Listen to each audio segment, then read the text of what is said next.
ഗുരുവായൂരിലെ മതം പറഞ്ഞുള്ള പ്രചാരണത്തിൽ കേസെടുത്തിട്ടും നിലപാട് മാറ്റാതെ ബി.ജെ.പി. സ്ഥാനാർത്ഥി ബി. ഗോപാലകൃഷ്ണൻ തന്റെ നിലപാടിൽ ഉറച്ചു നിൽക്കുന്നുവെന്നും എസ്.ഡി.പി.ഐ. ജമാഅത്തെ ഇസ്ലാമി ബന്ധത്തിൽ എൽ.ഡി.എഫും യു.ഡി.എഫും മറുപടി പറയണമെന്നും ഗോപാലകൃഷ്ണൻ ആവശ്യപ്പെട്ടു. അതേസമയം വിവാദങ്ങളെ തുടർന്ന് പാർട്ടിയിലെ ഒരു വിഭാഗം അതൃപ്തി അറിയിച്ചിട്ടും സ്ഥാനാർത്ഥിയെ ന്യായീകരിച്ച് ബി.ജെ.പി. സംസ്ഥാന അധ്യക്ഷൻ രാജീവ് ചന്ദ്രശേഖറും ഇന്ന് രംഗത്ത് വന്നിരുന്നു.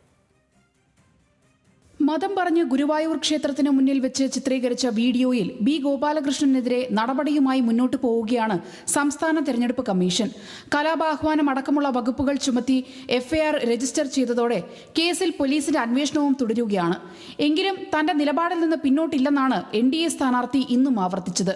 താൻ വർഗീയ പരാമർശം നടത്തിയിട്ടില്ലെന്ന് പറയുന്ന ഗോപാലകൃഷ്ണൻ ജമാഅത്തെ ഇസ്ലാമി ബന്ധം ആരോപിച്ച് എൽ.ഡി.എഫിനും യു.ഡി.എഫിനും എതിരെ രൂക്ഷ വിമർശനവും ഉന്നയിച്ചു.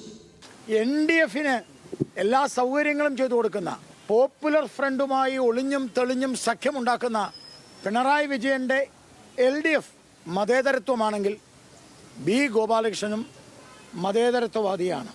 ഇന്ത്യൻ ഭരണഘടനയ്ക്ക് എതിരായിട്ടുള്ള, ഇന്ത്യക്കെതിരെ ഒളിയമ്പ് ചെയ്യുന്ന ജമാഅത്തെ ഇസ്ലാമിയുമായിട്ടുള്ള വി.ഡി. സതീശൻ്റെ ഡീൽ എന്ത് എന്ന് വി.ഡി. സതീശൻ തുറന്നു പറയണം.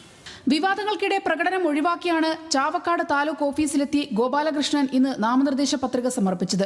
വിവാദങ്ങളുമായി ബന്ധപ്പെട്ട മാധ്യമങ്ങളുടെ ചോദ്യങ്ങളിൽ നിന്ന് ഒഴിഞ്ഞു മാറിയെങ്കിലും മണ്ഡലത്തിലെ കുടിവെള്ള പ്രശ്നങ്ങൾ ഉയർത്തി മുൻ ജനപ്രതിനിധികൾക്കെതിരെ വിമർശനം കടുപ്പിച്ചു.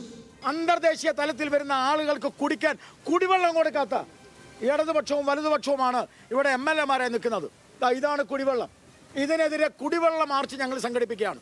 വിവാദങ്ങളെ തുടർന്ന് പാർട്ടിയിലെ ഒരു വിഭാഗം ഗോപാലകൃഷ്ണനെതിരെ അതൃപ്തി അറിയിച്ചിട്ടുണ്ട്. തെരഞ്ഞെടുപ്പ് സമയത്ത് ബോധപൂർവം ഉണ്ടാക്കുന്ന വിവാദങ്ങൾ മറ്റു മണ്ഡലങ്ങളിൽ തിരിച്ചടിയാകുമെന്നാണ് ഇവരുടെ വാദം.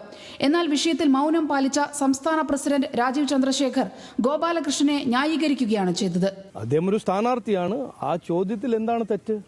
അത് ഹേറ്റ് എങ്ങനെയായിപ്പോയി? അവിടെ ഒരു വിശ്വാസിയായ ഒരു എം.എൽ.എ വന്നാൽ നല്ലതല്ലേ എന്നാണ് അദ്ദേഹം ചോദിക്കുന്നത്. വാറ്റിക്കനിൽ മറ്റൊരു മതത്തിന്റെ ആരെങ്കിലും എം.പി. ആവാൻ പറ്റുമോ? അവിടെ സെനറ്റർ. അല്ലെങ്കിൽ മെക്കയിൽ ഒരു ഹിന്ദു ഒരു പബ്ലിക് റെപ്രസെന്റേറ്റീവ് ആവാൻ കഴിയുമോ? അങ്ങനെ അദ്ദേഹം ഒരു ചോദിക്കുന്നു.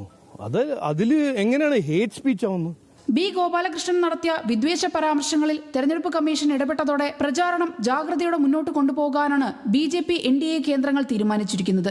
എൽ.ഡി.എഫും യു.ഡി.എഫും നേർക്കുനേർ ഏറ്റുമുട്ടുന്ന ഗുരുവായൂരിൽ ഗോപാലകൃഷ്ണന്റെ സ്ഥാനാർത്ഥിത്വം ബി.ജെ.പിയുടെ വോട്ട് ബാങ്കിനെ നിലനിർത്തുമെന്നും നേതൃത്വം കണക്കുകൂട്ടുന്നു. ന്യൂസ് മലയാളം, തൃശൂർ.